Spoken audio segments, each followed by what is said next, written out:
Olá, navegante das palavras! Continuando na multinacional. E depois de um tempo, eu já tinha cartão de crédito, talão de cheque do Banco Chase Manhattan, que era um banco internacional. E claro, deu uma cosquinha aqui, eu não resisti e fui bater lá na portaria do prédio do meu ex, meio que arriscando, não sabia se ele ainda morava lá, era perto do pensionato. Ele estava lá, desceu e sugeriu da gente dar uma volta. A gente comeu alguma coisa. Saímos e, claro, eu fiz questão de mostrar que eu estava bem, que eu tinha meu cargo na multinacional, que eu tinha lá o tal do talão de cheque. E ele falou, nossa, eu fico feliz por você. Eu não percebi, assim, que aquilo para ele fez, sabe, uma diferença. Tipo assim, você não fez mais do que a sua obrigação. Apesar... Por exemplo, quando eu era muito apaixonada por ele, eu gostaria de ter me casado com ele naquela época, mas não era porque ele era bem sucedido.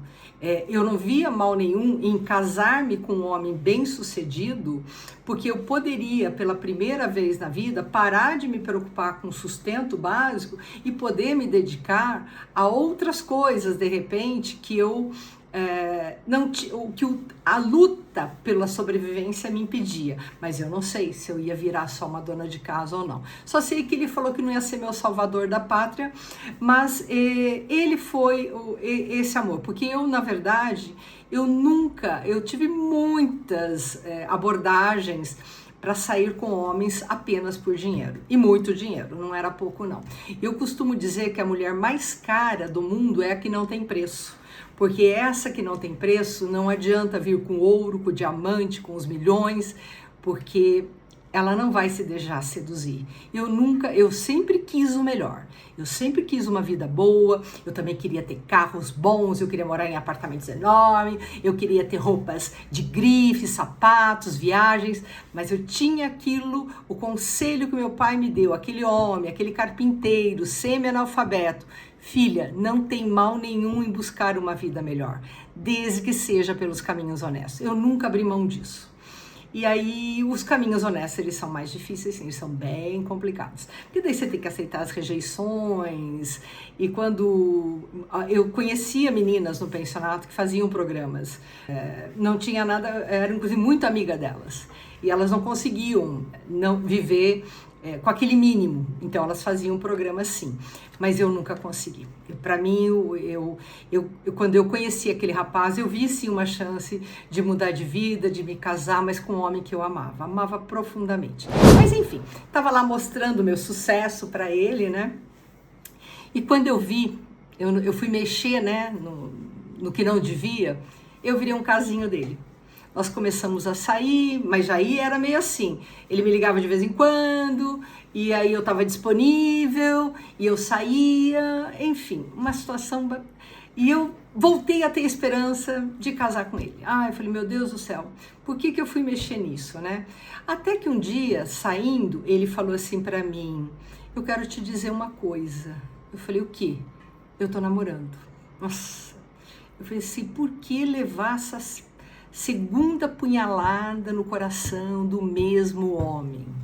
Por que se quis mostrar que tinha alguma coisa, o cartão de crédito? Eu não devia ter mexido nisso, porque ele já tinha sido muito claro que tinha acabado, né? Aí eu virei assim para ele, eu conheço? Ele deu um sorrisinho. Eu falei, já sei, é a estagiária, né? A que era estagiária. Eu falei assim, hoje ele é advogada do escritório. Aqui eu tinha ciúmes, que ele falou que era ridículo meus ciúmes, porque ela não era o tipo dele, enfim. Mas eu sentia que aquela menina, quando entrou no escritório, era ela sim. Não tive dúvidas. E ele falou que estava namorando e sério. Ele falou, estou namorando e sério com ela. Aí eu falei, olha, então não me procure mais. Não me procure mais, porque acabou. Mas foi muito triste, porque de novo eu voltei com aquele vazio. Eu falei, por que eu fui mexer nisso? Por que eu fui mexer com um cara que já tinha terminado comigo? Mas enfim, eu fiz essa besteira. Mas, navegantes, justamente para fazer uma ponte com essa história de amor que terminou daquela maneira em Canoa Quebrada, não se esqueçam, para quem está acompanhando desde o início as rotas, esse é o livro que eu menciono como o que melhor define a vocação de escritor e escritora, porque para mim escrever, ser escritor ou escritora não é uma profissão, é uma vocação. Tá? Então, Mário Vargas Llosa, nesse livro Cartas a um Jovem Escritor, é o que melhor define. E eu vou reler o que eu já li lá atrás para vocês, para fazer a ponte com essa história de amor. Aqui ele diz assim: a raiz de todas as histórias está na experiência de quem as inventa. O que se viveu é a fonte que irriga a ficção. Isso não significa, é claro, que um romance seja sempre uma biografia dissimulada do seu autor. É isso. A fonte de onde nós que escrevemos vamos beber é a nossa própria vida. É a maior verdade que existe. Porque ele fala assim, mas sim, que ela não é uma biografia dissimulada, mas que sim, que em toda ficção, mesmo na mais livremente concebida, é possível rastrear um ponto de partida, uma semente íntima, visceralmente ligado à soma de vivência de quem a forjou. E aqui ele fala uma outra parte que eu gosto muito. Nem é preciso buscar exemplos de como os temas da vida se impõem aos escritores através da experiência, porque todos os testemunhos costumam coincidir neste ponto.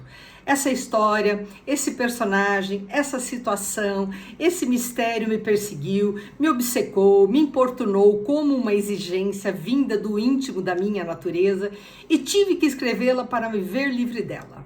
É isso que aconteceu comigo.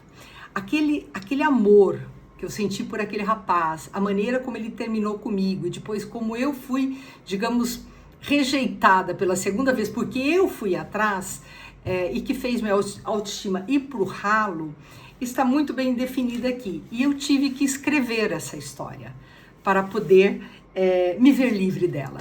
E eu gostaria de compartilhar com vocês que essa história, ela é um conto meu chamado Rumo ao Topo numa Canoa Quebrada.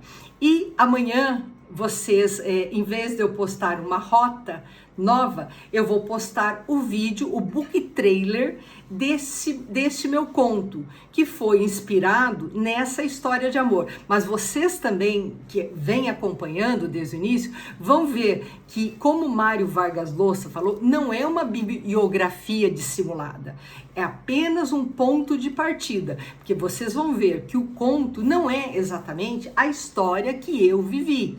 Ela é apenas um ponto de partida e que isso fica como uma obsessão na cabeça e que quando eu escrevi, eu me livrei dessa história. Então eu convido vocês, navegantes, a assistirem o meu book trailer que vai ser postado amanhã desse conto Rumo ao Topo numa Canoa Quebrada. Espero que assistam, deem sua opinião, sugestões, são sempre muito bem-vindas. Por hoje é só. Obrigada por assistirem e espero vocês na próxima rota após o book trailer. Paz, navegantes, a todos nós!